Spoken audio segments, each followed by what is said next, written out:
a PlayStation 1 I believe it was about a year after they came out, and Wild Arms was the first role-playing game that I remember getting really excited about, being a fan of Final Fantasy and Chrono Trigger and the Squaresoft RPGs. I saw pictures of it and thought that it looked amazing. So I remember saving my money and going to the store and buying this game and coming home and seeing the intro with the beautiful soundtrack in the background and instantly being hooked. So one thing about the game is that the summons or the guardian spirits play a big part. So you get a little story about the guardian spirits there and the metal beasts that come to Earth. And then you get these cards that detail the guardian spirits from the game, each one representing a different element or emotion. They're all very unique. And then there's a bit more of the story. And the golems are what the metal beasts built, I believe. It's been such a long time, honestly, since I've played this that I don't remember completely, but basically the golems are giant robots that people control. So they're weapons, basically. They are living as far as robots live, and you end up getting one of them to control throughout the game, and the rest of them become bosses. Some of them optional bosses. So we start out the guidebook here with some great artwork and a profile of the characters. There's Calamity Jane on the left there. And the three playable main characters of the game are Rudy Rough Knight, who is a drifter, or as known in the game, I believe they're called Wanderers. A dream chaser, that's what he is, a dream chaser, which is basically someone who wanders the wasteland looking for jobs and things. Then we have Cecilia Adelheid, who is the princess of the nation of Adelheid, who is also a student at the Curran Abbey, which is basically like Hogwarts. So she goes there to learn magic and about magic and things. And then we have Jack Van Boris, or Jack Van Brace, depending on the Japanese or English version. He is sort of a treasure hunter type person who's searching for something, kind of an Indiana Jones character type, sort of. He's also a sword master, and he has with him his companion, his sarcastic, tiny companion, Handpan, who is a wind mouse.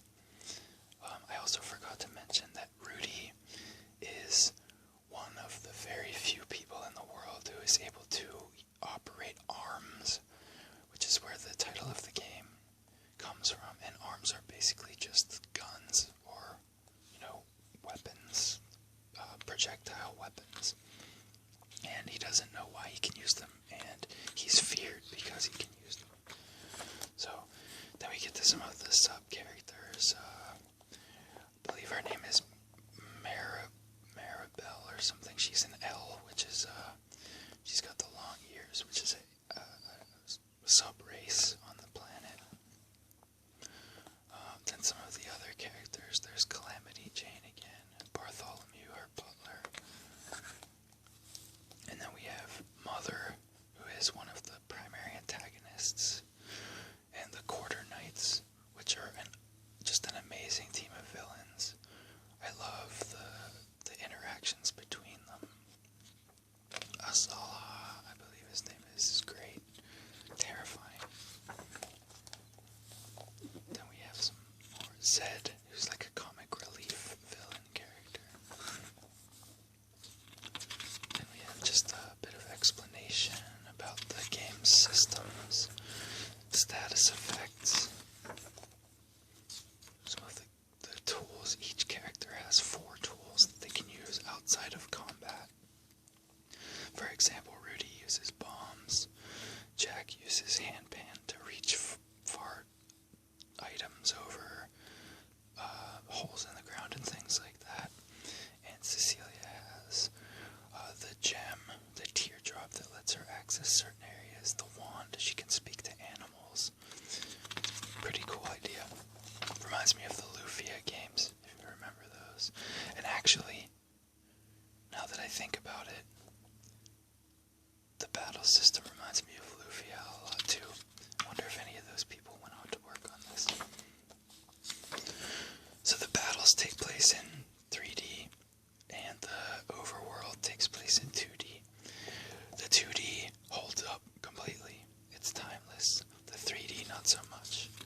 Cecilias and you play through Jacks, and you can do them in any order. And then everybody gets together and meets up at the fair, and that's where they all come together, and some crazy events happen. And I remember going through all that and doing the fair events, and then finishing it, and credits roll. And I was like, there's no way that this could be the end of the game already. But all of that whole section was just the prologue, and the credits that come after that are like the real intro to the game. And I remember just being blown away and knowing that this was something special. So if you haven't played Wild Arms, I definitely do recommend going back and playing through it. The battle system doesn't really hold up. It's pretty boring, but the storyline is great, and the overworld exploration and, you know, the dungeon stuff is really good. There are puzzles because you have those tools and things, and it's just a really good game. And the soundtrack is one of the best. I believe her name is Michio Naruke. Used inspiration from things like The Ecstasy of Gold and various Wild West themes. Sorry about that, a car with loud music just drove by.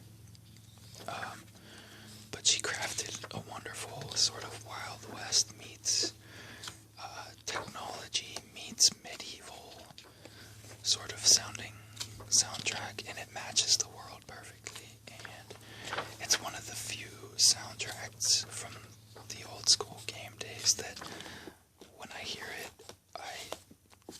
it brings back a lot of memories, and it still holds up totally. The later Wild Arms games, while still good, I don't think are anywhere near as good as the first one. Wild Arms 2 was a little bit of a disappointment to me. Wild Arms 3 was an alright game. Wild Arms 4 and 5 were very, very different. Still okay, but just really different.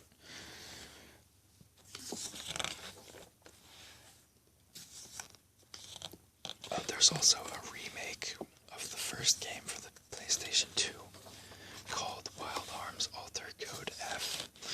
Now, I played through that one because I'm such a fan of the original one, and I enjoyed it. There's the L world, which is sort of like the second alien world you go to. But anyway, I played through Wild Arms Altered Code F, and I enjoyed it because I was a fan of the first one. I can't say for sure that it's a good game, though. I've heard people say that it's not very good.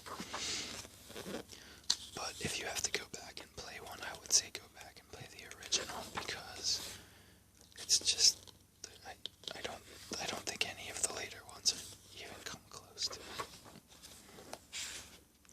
Alright, so I think we're coming to the end of the maps here. It's a pretty big game. Like I said earlier, the intro takes a few hours to get through, so the rest of the game is pretty big.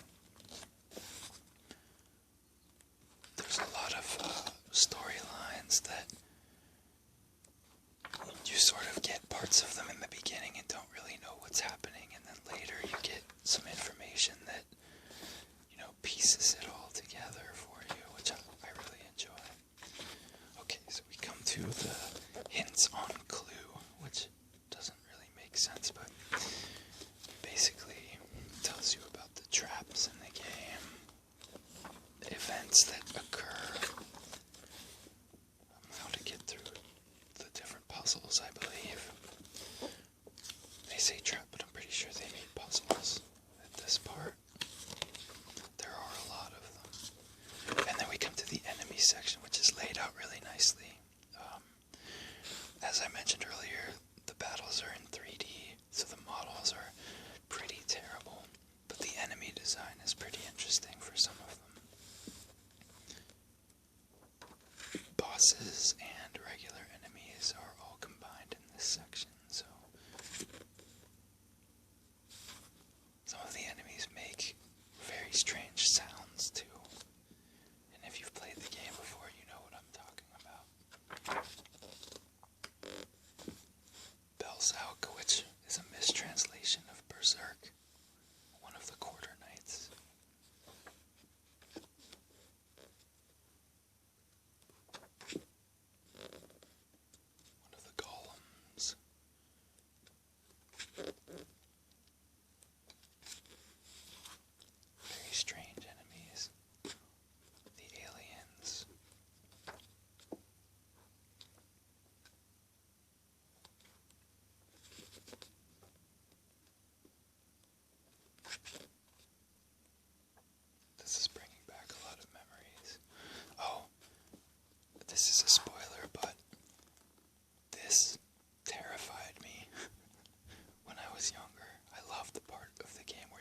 this creature.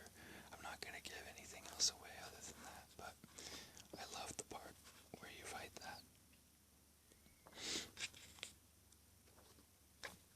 And then the arena battles, which is basically just a series of battles that you can participate in. Some bonus enemies that you fight.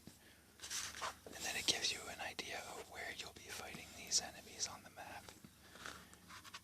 And then there's data for the weapons, equipment, armors. Very nice to have this information too. Because the Wild Arms guide that we got in North America was severely lacking. It was basically a guide with no artwork, just screenshots. Pretty boring to look at. No maps, nothing like that. And I'm going to be running out of time here, so I'm going to flip to the end and show you that you get some bonus sections here about the making of the game. Some artworks, concept art. And then this section in the back, that's like the back of a newspaper, that's kind of just for a laugh, but also gives a bit of information. The optional monsters that are very difficult. And that's it.